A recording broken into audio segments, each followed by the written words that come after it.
24 volt থেকে 240 volt. তো দেখেন কীভাবে করলাম এটা। হ্যাঁ, দেখেন আমার এখানে এই ইনভার্টার ডিভাইসে আমি 220 ভোল্ট বা 230 ভোল্ট দিতে দিব।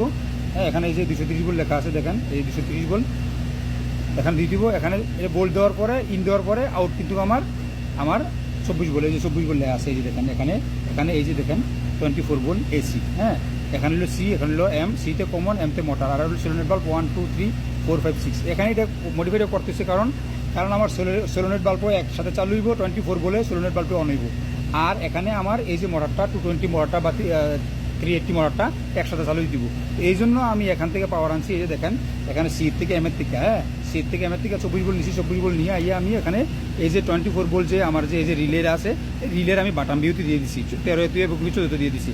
তার মানে এখান থেকে যদি আমার সোলোনেট বাল্বটা অন হয় তাহলে এখানে সি এবং কি এম এ আমার লাইন আসবো 24 ভোল্ট এসি। এখানেও এসি যাবো, সোলোনেট বাল্ব অন হইব, একসাথে এখানে পাওয়ার পাইব। তো এখানে পাওয়ারটা যখন আইব, এই পাওয়ারটা যখন আমার রিলেটারে অন করবো, এই যে বাটাম বিউতে লাইনটা আসবো, রিলেটারে অন করবো। হ্যাঁ, রিলে কয়েলটা অন হইলে তো রিলেটা অন হয়ে যাব। তো আমি এখান দিয়ে এনো থেকে আবার আমি এখান দিয়ে দিই যে দেখেন এখানে আমার ফেজ 220 ভোল্ট টাইপ ফেজ এবং কি নিউট্রাল। হ্যাঁ, তো এখান থেকে আমি একটা দেখেন ফেজ আমি এখানে সাপ্লাই দিয়ে দিচ্ছি এই রিলের এনতে। আবার এন থেকে বার করে আমি দেখেন এখানে এই যে ওভারলোড রিলের আমি 95 দিয়ে দিচ্ছি। 95 এইটা 95 এবং কি 96 এনসি থেকে এনসি হয়েছিটা আমার এই যে A2 তে চলে গেল। তার মানে এখান থেকে দেখেন নিউট্রাল আমি কমন করে দিচ্ছি এই যে A1 এ।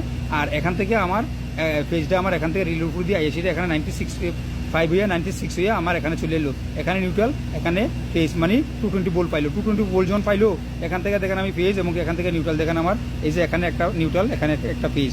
এই যে আমি এখান থেকে ইন করছি, এখান থেকে ওভারলোড রিলে দিয়ে আবার সেম এদিক দিয়ে কিন্তু আউটপুট হইব, মোটরে চলে যাব। তো এইটা যখন এখানে যখন 220 ভোল্ট যখন আমার পাইয়ে যাব, তখন কন্ডাক্টরটা অন হইব, কন্ডাক্টরটা এন থেকে সাপ্লাই থেকে এন থেকে আউট হইয়া আমার মোটরটা চালু হইব। বাস কতটুকু, বাস হয়ে গেল DC to AC, AC two DC. ধরেন এটা ডিসি, এটা এসি এটা বা ডিসি, এভাবে মডিফাই করা হয়। রিলে কিছু ছোটো ছোটো ডিভাইস আছে, এগুলো দিয়ে আমাদের মডিফাই করা হয়। আর বেশি কোনো কিছু নেই, কিচ্ছু না। এই সম্বন্ধে যদি বিস্তারিত কেউ জানতে চায়, কেউ আগ্রহী তো বা এইসব লাইনে কেউ কাজ করেন, তা আমার যদি এর মধ্যে ভুল ত্রুটি হয়ে থাকে তাহলে অবশ্যই ভুল বুঝিয়ে দিবেন। কারণ আপনাদের ভুলের মধ্যে আমারও শিক্ষা আছে। তো অবশ্যই কাজের শিক্ষার কোনো শেষ নাই, শিখবেন এবং কি শিখাইবেন। তো অবশ্যই পাশে থাকবেন, বাইরে আমার সাপোর্ট করবেন। তো ওকে, আল্লাহ হাফেজ, ফি আমানিল্লাহ, আসসালামু আলাইকুম রহমতুল্লাহ আবরাকাতুহু।